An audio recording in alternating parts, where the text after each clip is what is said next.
बिस्मिल्लाहिर्रहमानिर्रहीम अस्सलाम वालेकुम स्टूडेंट्स। आप तमाम स्टूडेंट्स जो ग्रेड 7 के हैं, आपके लिए बहुत ही इम्पोर्टेंट सेकंड टर्म का पेपर है। और ये आप देख सकते हैं 2023-24 यानी सेकंड टर्म का भी पेपर 2023 में जो हो रहा है, और साथ ही साथ यहाँ पे आप देखें तो ये 2024 यानी 24 का भी पेपर जो आपका फाइनल टर्म होगा, उसमें भी ये बहुत ही इम्पोर्टेंट पेपर समझा जा रहा है कि ये उधर भी आ सकते हैं ये सवालात।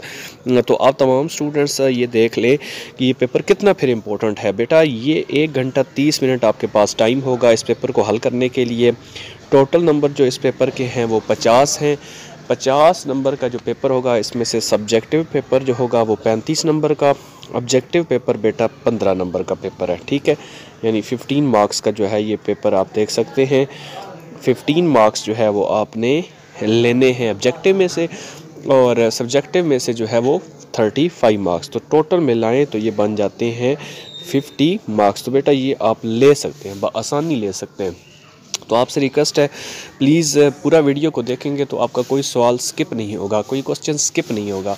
तो बेटा चैनल पे नए हैं तो लाजमी तौर पर आपको वेलकम भी करूंगा। सब्सक्राइब नहीं किया हो तो वो भी कर लीजिए, ताकि आपको सारा पेपर वेल इन टाइम मिल सके। तो अब देखते हैं पूरा का पूरा जो पेपर है उसका मारूजी part.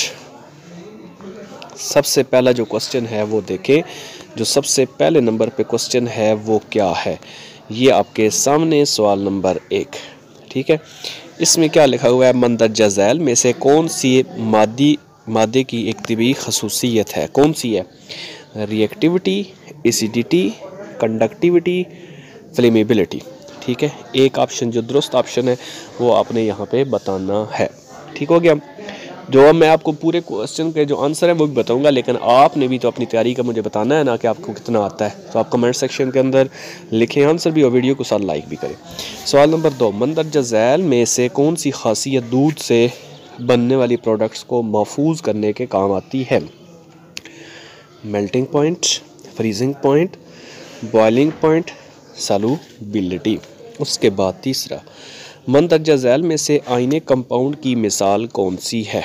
Ammonia, methane, sodium chloride, hydrochloric acid. सवाल नंबर 4 है, ग्लूकोज का कीमियाई फार्मूला क्या है? ठीक है, ए है C3H12O6, बी है C6H12O3, सी है C6H12O6, डी है C6H3O6।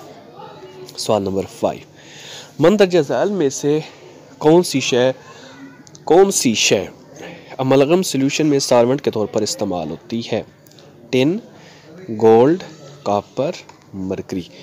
सवाल नंबर 6, दागदार या ऑक्साइड्स चमचों की सफाई के लिए इस्तेमाल होता है। ऑक्साइड्स तो उसमें है जी हाइड्रोक्लोरिक एसिड, सिरका सोल्यूशन, पानी, सोडियम क्लोराइड। जो ऑप्शन दुरुस्त है वो आपने सिर्फ बताना है।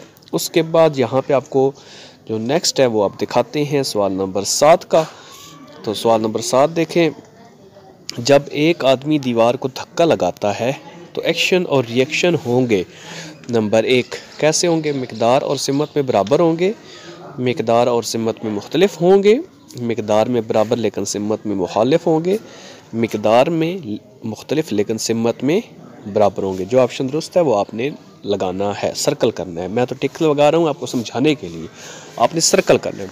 एक लड़का 50 सेकंड में 100 मीटर दौड़ता है, उसकी स्पीड मालूम कीजिए। क्या स्पीड होगी? रफ अमल में आंसर निकालें। 2 मीटर पर सेकंड, 3 मीटर पर सेकंड, 4 मीटर पर सेकंड, 5 मीटर पर सेकंड। ठीक हो गया।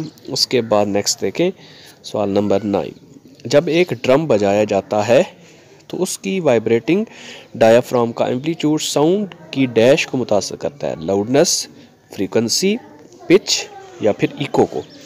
सवाल नंबर 10, जब कोई शख्स ढोल बजाता है तो किस किस्म की वेव्स पैदा होती हैं? ट्रांसवर्स, रेडियो, इलेक्ट्रोमैग्नेटिक या फिर लॉन्गिट्यूडनल वेव्स। जो वेव्स पैदा होती हैं वो अपने बतानी है। ये है जी 15 मार्क्स का ऑब्जेक्टिव पेपर। ठीक हो गया। अब नेक्स्ट मैं आपको दिखाऊंगा सब्जेक्टिव पेपर। तो अब लाजमी तौर पर देखिए वो भी सब्जेक्टिव के अंदर कौन कौन से क्वेश्चन आने जा रहे हैं। सवाल नंबर 11, नंबर 1, केमिकल बॉन्ड की तारीफ़ कीजिए। केमिकल बॉन्ड बनने के 3 तरीके लिखें। और उसके बाद तीसरा पार्ट ट्रिपल कोवलेंट बॉन्ड कैसे बनता है मिसाल से वजाहत करें। तो ये आपका टोटल है जी 10 नंबर का क्वेश्चन। उसके बाद सवाल नंबर 12 है, कोई से 2 तरीकों के नाम लिखें जो मटेरियल की सॉल्युबिलिटी बढ़ाने में अहम है। ठीक हो गया। उसके बाद नेक्स्ट देखें। नेक्स्ट है आपके सामने प्रेशर सॉल्युबिलिटी को कैसे मुतासर करता है। तीसरा है इंडस्ट्री में सॉल्युबिलिटी के कोई से 5 इत्तलाक लिखें। तो ये मिलाएं तो सारे 10-10 नंबर के। ठीक हो गया। उसके बाद ये देखें सवाल नंबर 13, ट्रांसवर्स वेव्स की तारीफ़ करें और इसकी वजाहत मिसाल से करें।